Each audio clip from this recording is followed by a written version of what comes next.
어머니는 평생을 자식을 위해 살아왔습니다. 그 말이 어쩌면 너무 흔해서 우리는 그 무게를 제대로 느끼지 못하는지도 모릅니다. 하지만 한 사람의 인생 전체를 다른 사람을 위해 쓴다는 것, 그것이 얼마나 큰 일인지 우리는 잘 압니다. 특히 그 대상이 자식일 때는 더욱 그렇습니다. 이 이야기의 주인공인 어머니도 그랬습니다. 남편이 일찍 세상을 떠난 뒤 어머니는 혼자 아들 하나를 키웠습니다. 새벽부터 밤까지 일했습니다. 식당 보조, 청소, 공장 일, 무엇이든 가리지 않았습니다. 아들이 친구들 앞에서 부끄럽지 않게 대학까지 보냈습니다. 졸업하고 취직할 때까지 어머니는 한 번도 자신을 위해 쓴 적이 없었습니다. 그리고 마침내 아들이 결혼을 하게 되었습니다. 며느리는 괜찮은 집안 출신이었습니다. 부모님도 건실했고 본인도 직장을 다니고 있었습니다. 어머니는 안심했습니다. 이제 아들이 좋은 사람을 만났으니 자신은 조금 쉬어도 되겠다고 생각했습니다. 하지만 결혼 준비는 생각보다 만만치 않았습니다. 집 문제였습니다. 아들 부부는 전세로 시작하려 했지만 전세금도 만만치 않았습니다. 대출을 받아야 했고 그 대출 이자도 부담이었습니다.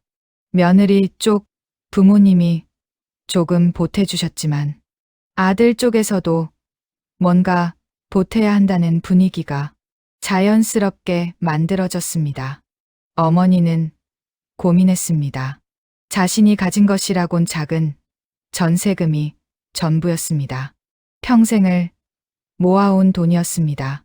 노후를 위해, 혹시 모를 아픔을 위해 아주 조금씩 모아온 돈이었습니다. 그 돈을 내놓으면 자신에게는 정말 아무것도 남지 않는다는 것을 어머니는 알고 있었습니다. 하지만 결국 내놓았습니다. 엄마, 걱정은 하지 마. 우리가 잘 모실게.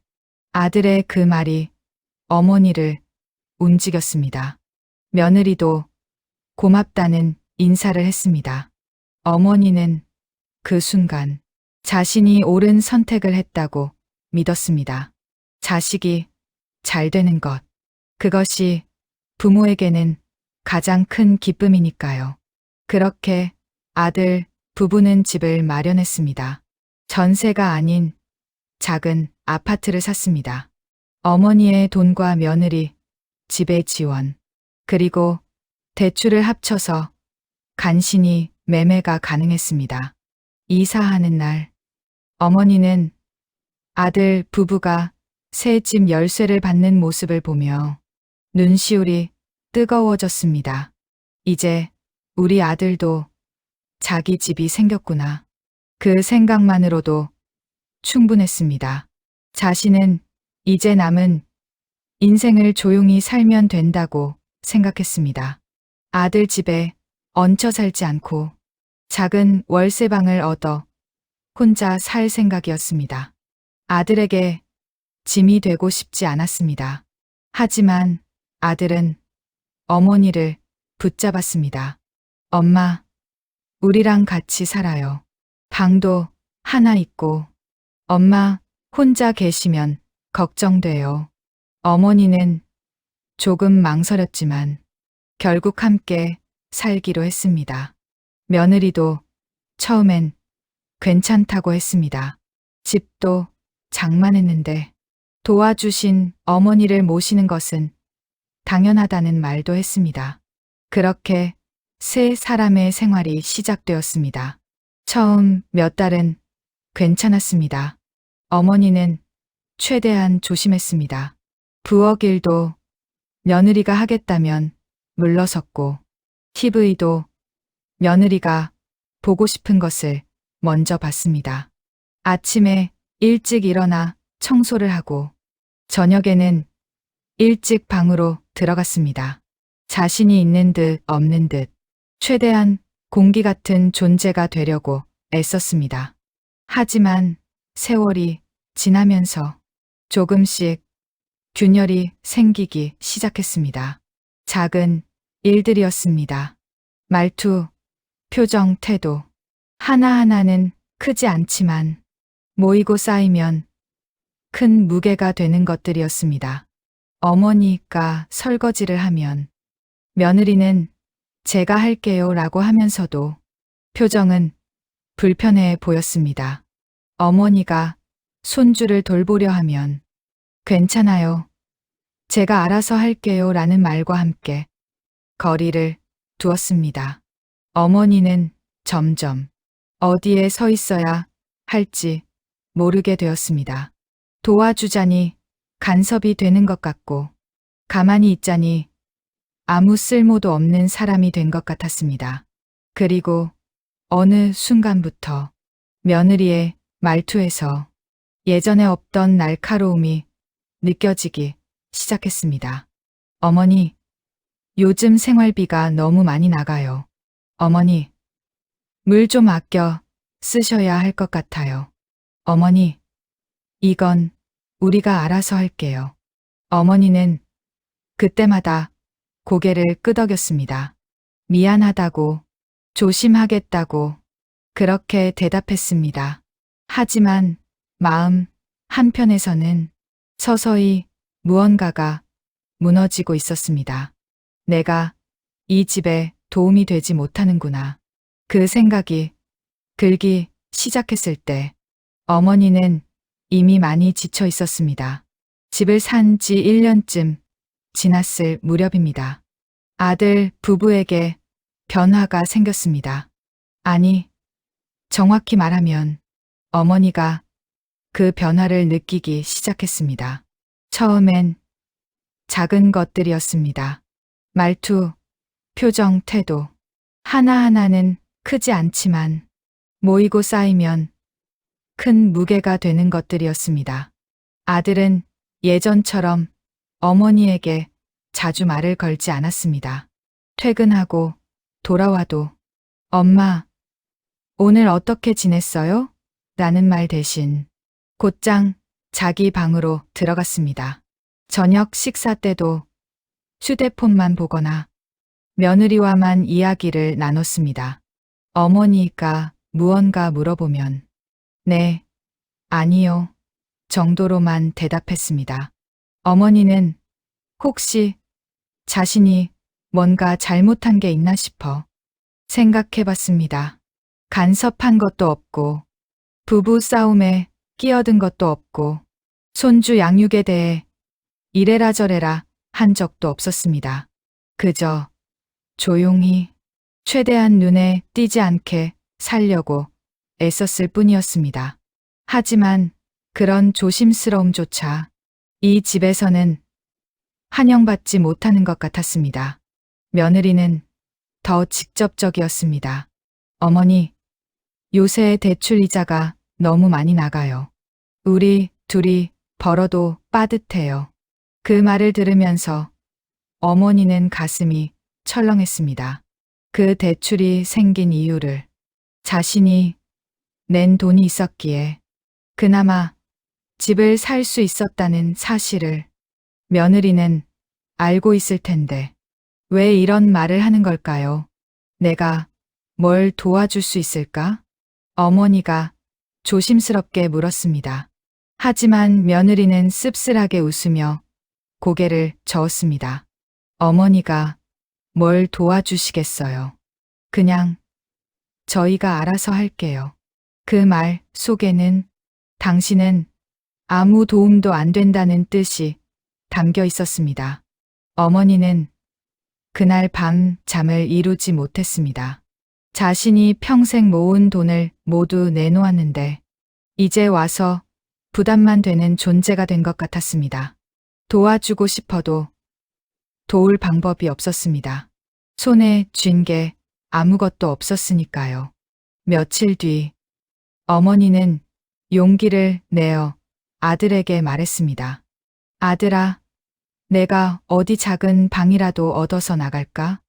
아들은 깜짝 놀라며 손을 저었습니다. 무슨 말씀이세요? 엄마, 여기서 같이 살아야죠. 하지만 그 말에는 힘이 없었습니다. 의무감 같은 것만 느껴졌습니다. 진심으로 함께 살고 싶어서 하는 말이 아니라 그렇게 해야 하니까, 체면상 그렇게 말해야 하니까 하는 말 같았습니다. 어머니는 더 이상 묻지 않았습니다. 그저 더 조용히, 더 작아지려고 애썼습니다. 아침에 일어나도 소리 없이 움직였고, 텔레비전도 거의 보지 않았습니다. 밥도 가능한 한 적게 먹었습니다. 자신이 먹는 만큼 이 집의 생활비가 나간다는 생각이 들었기 때문입니다. 하지만 그렇게 조심한다고 해서 상황이 나아지는 것은 아니었습니다. 며느리는 점점 더 노골적으로 불편함을 드러냈습니다. 어머니가 거실에 앉아 있으면 일부러 방으로 들어가거나 밖으로 나갔습니다. 어머니가 부엌에 들어가면 제가 할게요 라고 하면서 밀어냈습니다. 어느 날은 이런 일도 있었습니다. 어머니가 손주를 안아보려고 손을 내밀자 며느리가 아이를 확 안아버렸습니다. 괜찮아요. 제가 할게요. 그 말투에는 경계심이 가득했습니다. 마치 어머니를 믿을 수 없다는 듯이. 어머니는 그 순간 알았습니다. 자신은 이 집에서 가족이 아니라 침입자 취급을 받고 있다는 것을. 자신이 낸 돈으로 이 집이 생겼는데 정작 자신은 이 집에서 환영받지 못한다는 것을. 그리고 더 견디기 힘들었던 것은 아들의 침묵이었습니다. 아들은 며느리와 어머니 사이에서 아무 말도 하지 않았습니다. 며느리가 어머니에게 차갑게 대해도 아들은 그저 모른 척했습니다. 어쩌면 아들도 며느리 편이라는 생각이 들었습니다. 어느 날 저녁, 어머니는 아들에게 조심스럽게 물었습니다. 아들아, 내가 혹시 며느리한테 잘못한 게 있니? 아들은 난처한 표정을 지으며 대답했습니다. 아니에요, 엄마. 그냥 요새 우리가 좀 힘들어서 그래요. 이해해 주세요. 이해해 달라는 말. 그 말은 곧 당신이 참아달라는 뜻이었습니다. 어머니는 더 이상 아무 말도 하지 않았습니다. 무슨 말을 해도 소용없다는 것을 알았으니까요. 어머니는 그날 밤 혼자 방에 앉아 생각했습니다. 나는 이제 정말 아무것도 없는 사람이 되었구나. 전 재산을 내놓았고 이제 손에 남은 건 아무것도 없었습니다. 돈도 힘도 기댈 곳도 없었습니다. 그리고 무엇보다 슬펐던 것은 자신을 위해 쓴 시간이 단 한 번도 없었다는 사실이었습니다. 평생을 자식을 위해 살았는데 이제 그 자식에게서 돌아오는 것은 무관심과 불편함뿐이었습니다. 그날은 평범한 오후였습니다. 어머니는 거실 소파에 앉아 조용히 책을 읽고 있었습니다. 며느리는 부엌에서 저녁 준비를 하고 있었고 아들은 아직 퇴근하지 않은 상태였습니다. 집 안은 조용했지만 그 조용함은 평화로운 것이 아니라 어색함으로 가득 찬 것이었습니다. 며느리가 부엌에서 뭔가를 떨어뜨리는 소리가 났습니다. 어머니는 자리에서 일어나 부엌으로 갔습니다. 괜찮니? 내가 도와줄까? 하지만 며느리는 짜증 섞인 목소리로 대답했습니다. 괜찮아요. 혼자 할 수 있어요. 어머니는 멈칫했지만 그래도 물러서지 않았습니다. 뭔가 도움이 되고 싶었습니다. 자신이 이 집에서 쓸모 있는 사람이라는 걸 증명하고 싶었습니다. 아니야, 내가 설거지라도 됐다니까요. 며느리의 목소리가 높아졌습니다. 어머니는 깜짝 놀라 뒤로 물러섰습니다. 며느리는 싱크대에 그릇을 내려놓더니 고개를 돌려 어머니를 쳐다봤습니다. 그 눈빛에는 참아왔던 무언가가 터져 나오려는 기색이 가득했습니다. 어머니, 며느리가 차갑게 말했습니다. 솔직히 말씀드릴게요. 요새 저희 진짜 힘들어요. 대출 이자만 해도 벅찬데 생활비는 계속 늘어나고 애 키우는 것도 만만치 않고요. 어머니는 숨을 죽이고 그 말을 들었습니다. 그래서 어머니가 조금이라도 보태주실 수 있으면 좋겠는데 어머니는 가슴이 철렁했습니다. 나도 돕고 싶은데 지금은 손에 쥔 게 없어서. 그 말을 듣자 며느리의 표정이 확 굳어졌습니다. 그러니까요. 돈도 없으시잖아요. 며느리가 말을 이었습니다. 근데 어머니, 솔직히 여쭤봐도 될까요? 어머니는 불안한 마음으로 고개를 끄덕였습니다. 그리고 며느리는 그 말을 했습니다. 돈 한 푼도 없으면서 시부모 대접은 받고 싶으세요? 그 순간 어머니는 숨이 멎는 것 같았습니다. 귀가 먹먹해지고 눈앞이 흐려졌습니다. 며느리의 얼굴이 제대로 보이지 않았습니다. 그저 그 말만이, 그 차갑고 날카로운 말만이 귓속에서 맴돌았습니다.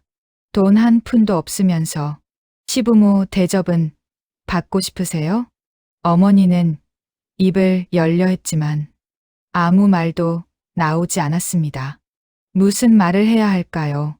자신이 평생 모은 돈을 모두 내놓았다는 말을 해야 할까요? 그 돈이 없었다면 이 집을 살 수 없었다는 말을 해야 할까요? 아니면 자신은 대접을 받고 싶어서 여기 있는 게 아니라 그저 아들 곁에 있고 싶어서 머물고 있는 것뿐이라는 말을 해야 할까요? 하지만 어떤 말도 입 밖으로 나오지 않았습니다. 며느리는 어머니의 침묵을 보며 한숨을 쉬었습니다. 어머니, 저도 말 안 하려고 했어요. 근데 솔직히 요새 너무 힘들어요. 우리끼리만 살아도 빠듯한데 어머니까지 모시려니까 생활비가 너무 많이 나가요. 어머니는 그제야 겨우 입을 열었습니다. 미안하구나. 목소리가 떨렸습니다. 내가 짐이 되는구나. 내가 나갈게. 그 말을 듣자 며느리는 손을 내저었습니다. 아니에요. 그런 뜻이 아니라 그냥 저도 답답해서 한 말이에요. 하지만 이미 늦었습니다. 그 말은 이미 어머니의 가슴에 깊이 박혔습니다. 어머니는 더 이상 아무 말도 하지 않고 조용히 자기 방으로 들어갔습니다. 문을 닫고 침대에 앉았습니다. 그리고 그제야 눈물이 흘러내렸습니다. 소리 없이 조용히. 돈이 없으면 부모도 아닌 건가?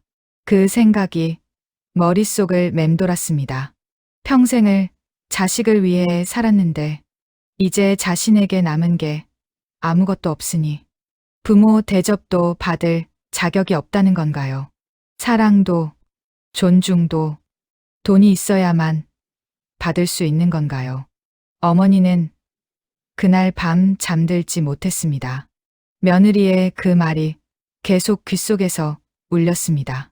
그리고 그보다 더 아팠던 것은 그 말을 듣는 순간 며느리의 표정이었습니다. 미안해하는 기색도 후회하는 기색도 없었습니다. 그저 당연하다는 듯 사실을 말하는 듯한 표정이었습니다. 나는 이제 이 집에서 짐이 된 거구나. 그 생각이 들자 어머니는 모든 것이 무너지는 것 같았습니다. 평생을 쌓아온 것들이, 자식을 위해 바친 시간들이 이제 와서 아무 의미도 없는 것이 되어버렸습니다. 돈이 없으니 존재 가치도 없는 것처럼 느껴졌습니다. 다음 날 아침, 아들이 출근하기 전에 어머니가 조심스럽게 물었습니다. 아들아, 어제 며느리가 한 말, 내 생각도 그렇니? 아들은 난처한 표정을 지었습니다. 엄마, 그게 아내도 요새 스트레스가 많아서 그래요. 너무 마음 상하지 마세요. 어머니는 그 대답에서 답을 찾았습니다. 아들은 며느리의 말이 틀렸다고 말하지 않았습니다. 그저 스트레스 때문이라고 마음 상하지 말라고만 했습니다. 그 말은 곧 아들도 같은 생각을 하고 있다는 뜻이었습니다. 어머니는 조용히 고개를 끄덕였습니다. 그리고 그날부터 어머니는 마음을 접었습니다. 어머니는 그날 이후 달라졌습니다. 겉으로 보기엔 똑같았습니다. 여전히 조용히 지냈고, 여전히 눈에 띄지 않으려 애썼습니다. 하지만 내면에서는 큰 변화가 일어났습니다. 어머니는 더 이상 이 집에서 환영받으려 하지 않기로 했습니다. 기대를 내려놓는 것. 그것이 어머니가 선택한 길이었습니다. 더 이상 아들에게 따뜻한 말을 기대하지 않았습니다. 더 이상 며느리에게 고마움을 바라지 않았습니다. 더 이상 손주를 안아보고 싶다는 마음도 접었습니다. 그 모든 것이 자신에게는 허락되지 않은 것들이라는 걸 알았으니까요. 어머니는 말수가 더 줄어들었습니다. 아침 인사도 짧게 했고, 저녁에도 잘 먹었습니다. 한마디만 남기고 방으로 들어갔습니다. 거실에도 거의 나오지 않았습니다. 혹시라도 며느리와 마주칠까봐, 또 불편한 공기를 만들까 봐 조심했습니다. 아들은 그런 어머니를 보며 가끔 불안한 표정을 지었습니다. 엄마, 어디 아프세요? 요새 말씀도 별로 안 하시고. 어머니는 고개를 저으며 미소 지었습니다. 아니야, 괜찮아. 그냥 좀 피곤해서. 하지만 사실은 피곤한 게 아니었습니다. 지친 것이었습니다. 마음이 너무 많이 달아서 더 이상 무엇을 바랄 힘조차 남지 않은 것이었습니다. 어머니는 조용히 자신만의 일상을 만들어갔습니다. 아침 일찍 일어나 산책을 했습니다. 공원 벤치에 앉아 다른 노인들과 짧은 인사를 나누기도 했습니다. 도서관에 가서 책을 빌려 읽기도 했습니다. 집에 있는 시간을 최대한 줄였습니다. 그래야 며느리도 편하고 자신도 덜 불편했으니까요. 그렇게 몇 달이 흘렀습니다. 어머니는 점점 더 투명한 존재가 되어갔습니다. 집에 있어도 없는 것처럼, 말을 해도 들리지 않는 것처럼 그렇게 살았습니다. 아들과 며느리는 그런 어머니를 보며 조금 편해진 것 같았습니다. 요새 어머니가 조용하셔서 좋아. 며느리가 아들에게 한 말을 어머니는 우연히 들었습니다. 그 말을 듣고도 어머니는 아무런 감정을 느끼지 않았습니다. 이미 마음을 접었으니까요. 하지만 그렇게 산다는 것이 쉽지만은 않았습니다. 가끔 손주가 울면 달래주고 싶은 마음이 들었습니다. 며느리가 피곤해 보이면 설거지라도 해주고 싶었습니다. 아들이 힘들어 보이면 등을 토닥여주고 싶었습니다. 하지만 그 모든 것을 참았습니다. 자신의 호의가 환영받지 못한다는 것을 이미 알았으니까요. 어느 날 어머니는 오랜만에 친구를 만났습니다. 같은 동네에 사는 비슷한 또래의 친구였습니다. 친구는 어머니의 얼굴을 보더니 깜짝 놀랐습니다. 야, 너 많이 야위었네. 무슨 일 있어? 어머니는 괜찮다고 손을 저었습니다. 아니야. 그냥 나이 들어서 그래. 하지만 친구는 알아차렸습니다. 아들네 집에서 살기 힘들지? 그 말에 어머니는 아무 대답도 하지 못했습니다. 그저 눈물만 주르륵 흘렀습니다. 친구는 어머니의 손을 잡았습니다. 그래. 다들 그래. 자식 위에 평생 살다가 막상 나이 들면 짐 취급당해. 그게 요새 세상이야. 어머니는 고개를 끄덕였습니다. 내가 돈이 있었으면 이렇게까지 무시당하지는 않았을 텐데. 친구는 한숨을 쉬었습니다. 돈이 있어도 마찬가지야. 돈 있으면 돈 노리고, 돈 없으면 짐 취급하고, 결국 우리 세대는 어떻게 해도 환영받지 못해. 두 사람은 한동안 말없이 앉아 있었습니다. 그날 이후 어머니는 더욱 확고해졌습니다. 이 집에서 자신은 더 이상 가족이 아니라는 것을, 그저 의무로 모셔진 존재일 뿐이라는 것을, 그리고 그 의무마저도 언젠가는 끝날 것이라는 것을 어머니는 조용히 준비하기 시작했습니다. 어디 작은 월세방이라도 얻어서 나갈 방법을 찾기 시작했습니다. 기초생활수급자 신청이 가능한지도 알아봤습니다. 아들에게 손 벌리지 않고 혼자 살 수 있는 방법을 찾았습니다. 그리고 마음속으로 결심했습니다. 이제 나는 아무것도 바라지 않을 거야. 1년 반쯤 지났을 무렵입니다. 어머니는 여전히 아들 집에 머물고 있었지만 이미 마음은 떠난 상태였습니다. 그저 몸만 그곳에 있을 뿐. 정서적으로는 완전히 단절되어 있었습니다. 아들과 며느리도 어머니의 존재를 거의 의식하지 않았습니다. 그런데 어느 날 상황이 바뀌기 시작했습니다.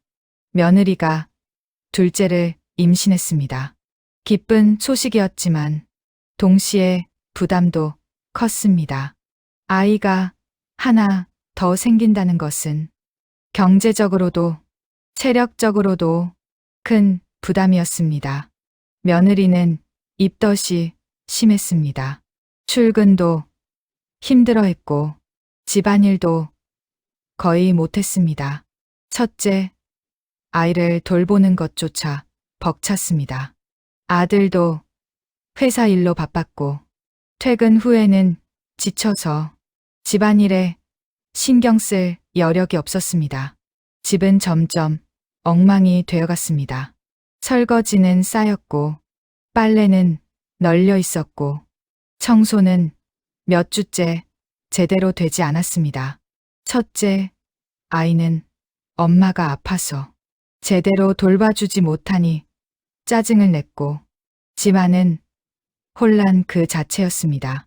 며느리는 그제야 어머니를 찾았습니다. 어머니, 제가 요새 너무 힘들어서 그러는데 집안일 좀 도와주실 수 있으세요? 어머니는 며느리를 쳐다봤습니다. 그 눈빛에는 더 이상 따뜻함이 없었습니다. 예전처럼 그래, 내가 도와줄게라고 선뜻 나서지도 않았습니다. 그저 조용히 대답했습니다.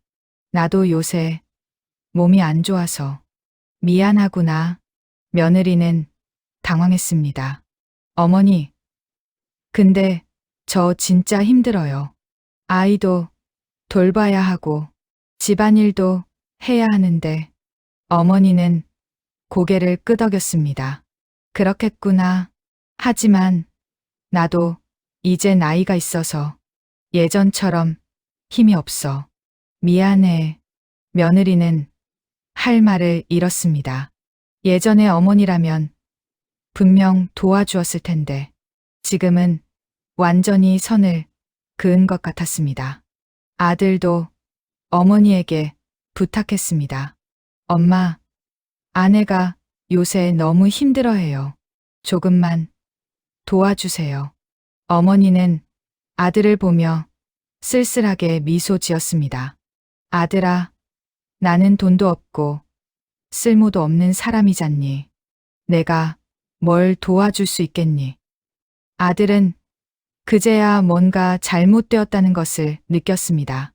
엄마, 무슨 그런 말씀을. 내 아내가 한 말이야.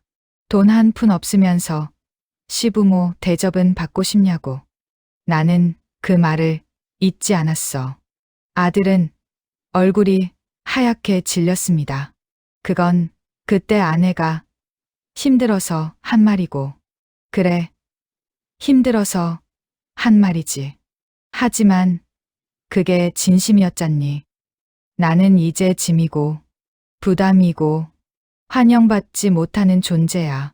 그러니 내가 도움을 주려고 해도 거절당하고 내가 가만히 있어도 눈치 보이는 거지. 아들은 아무 말도 하지 못했습니다. 그날 밤 아들과 며느리는 심각한 대화를 나눴습니다. 당신이 어머니한테 그런 말을 했어? 며느리는 난처한 표정을 지었습니다. 나도 그때 너무 화가 나서 미안해. 미안하다고 끝날 문제가 아니야. 엄마가 얼마나 상처받았는지 알아? 나도 알아. 근데 솔직히 나도 힘들었어. 생활비는 빠듯하고 어머니는 아무 도움도 안 되고. 도움이 안 돼? 엄마가 전 재산을 내놓았잖아. 그 돈이 없었으면 우리 이 집도 못 샀어. 며느리는 입을 다물었습니다. 아들은 계속 말했습니다. 당신이 엄마를 어떻게 대했는지 나도 다 봤어. 차갑게 대하고 거리 두고 마치 집에 침입자라도 있는 것처럼 대했잖아. 그건 내가 스트레스를 받아서. 스트레스 받으면 은혜를 잊어도 돼. 엄마 없었으면 우리 지금 이 집에서 살 수도 없었어. 며느리는 눈물을 흘렸습니다. 나도 알아. 미안해. 하지만 이미 늦었습니다. 어머니의 마음은 이미 멀리 떠나 있었습니다. 다음 날 며느리는 어머니에게 사과했습니다. 어머니, 제가 그때 정말 잘못했어요. 용서해 주세요. 어머니는 고개를 끄덕였습니다. 괜찮아. 나도 이해해.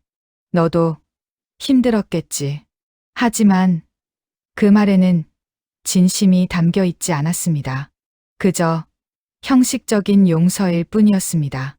며느리는 그제야 깨달았습니다.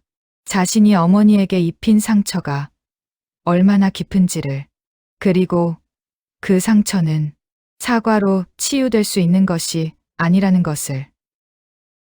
샵샵 챕터 6점. 부모는 돈으로 평가되는 존재가 아니다. 몇 달이 더 흘렀습니다. 어머니는 결국 작은 월세방을 얻어 나왔습니다. 아들이 말렸지만 어머니의 결심은 확고했습니다. 나는 이제 내 인생을 살고 싶어. 너희에게 짐이 되기 싫어. 아들은 눈물을 흘렸습니다. 엄마, 제가 잘못했어요. 다시 돌아와 주세요. 하지만 어머니는 고개를 저었습니다. 아니야. 이게 우리 모두에게 좋은 거야. 나도 편하고 너희도 편할 거야. 며느리도 울며 사과했습니다. 어머니, 제가 정말 잘못했어요. 용서해 주세요. 어머니는 며느리의 손을 잡았습니다. 나는 너를 원망하지 않아. 다만, 이제는 서로 거리를 두는 게 맞는 것 같아. 그렇게 어머니는 작은 월세방으로 이사했습니다. 방은 작았지만 어머니는 그곳에서 처음으로 평화를 느꼈습니다. 눈치 보지 않아도 되고, 조심하지 않아도 되고, 자신을 작게 만들지 않아도 되었습니다. 아들은 자주 어머니를 찾아왔습니다. 생활비를 드리고, 반찬도 갖다 드리고, 병원에도 모셔다 드렸습니다. 며느리도 따라와서 어머니께 잘해드리려 애썼습니다. 하지만 어머니와의 관계는 예전으로 돌아가지 않았습니다. 어머니는 여전히 거리를 두었습니다. 고맙다. 하지만 나는 괜찮아. 그 말 속에는 더 이상 기대하지 않겠다는 뜻이 담겨 있었습니다. 아들과 며느리는 그제야 깨달았습니다. 어머니가 얼마나 큰 상처를 받았는지, 그리고 그 상처는 절대 완전히 치유될 수 없다는 것을. 며느리가 했던 그 한마디가 어머니와의 관계를 영원히 바꿔버렸다는 것을. 돈 한 푼도 없으면서 시부모 대접은 받고 싶으세요? 그 말은 단순한 순간의 감정이 아니었습니다. 그것은 어머니의 존재 자체를 부정하는 말이었습니다. 돈이 없으면 부모도 아니라는, 가치가 없다는, 존중받을 자격이 없다는 말이었습니다. 어머니는 평생을 자식을 위해 살았습니다. 자신의 꿈도, 희망도, 행복도 모두 뒤로 미루고 오직 아들이 잘 되기만을 바랐습니다. 그리고 마지막 남은 전 재산까지 내놓으며 아들이 집을 마련할 수 있도록 도왔습니다. 하지만 돌아온 것은 고마움이 아니라 모욕이었습니다. 돈이 없으니 부모로서의 대접도 받을 자격이 없다는 말이었습니다. 이 이야기는 한 가족의 이야기이지만 동시에 우리 사회 많은 가족의 이야기이기도 합니다. 노후에 돈이 없는 부모를 어떻게 대해야 하는가? 부모의 가치를 무엇으로 평가해야 하는가? 이것은 단순히 효도의 문제가 아닙니다. 인간으로서의 존엄과 존중의 문제입니다. 부모는 돈으로 평가되는 존재가 아닙니다. 그들이 자식을 위해 바친 시간과 사랑은 돈으로 환산될 수 없습니다. 그리고 설령 그들이 지금 가진 것이 아무것도 없다 하더라도 그들은 여전히 존중받아야 할 사람입니다. 노후의 가장 무서운 것은 가난이 아닙니다. 관계의 단절입니다. 돈이 없어도, 건강이 나빠도, 그래도 사랑하는 사람들과 함께 있다면 견딜 수 있습니다. 하지만 그 관계마저 끊어진다면 그것은 진정한 고독입니다. 이 이야기의 어머니는 그 고독을 선택했습니다. 더 이상 상처받지 않기 위해, 더 이상 거부당하지 않기 위해 스스로 거리를 두었습니다. 그리고 아들과 며느리는 너무 늦게 깨달았습니다. 자신들이 잃어버린 것이 무엇인지, 어머니의 빈자리가 얼마나 큰지, 당신에게 묻습니다.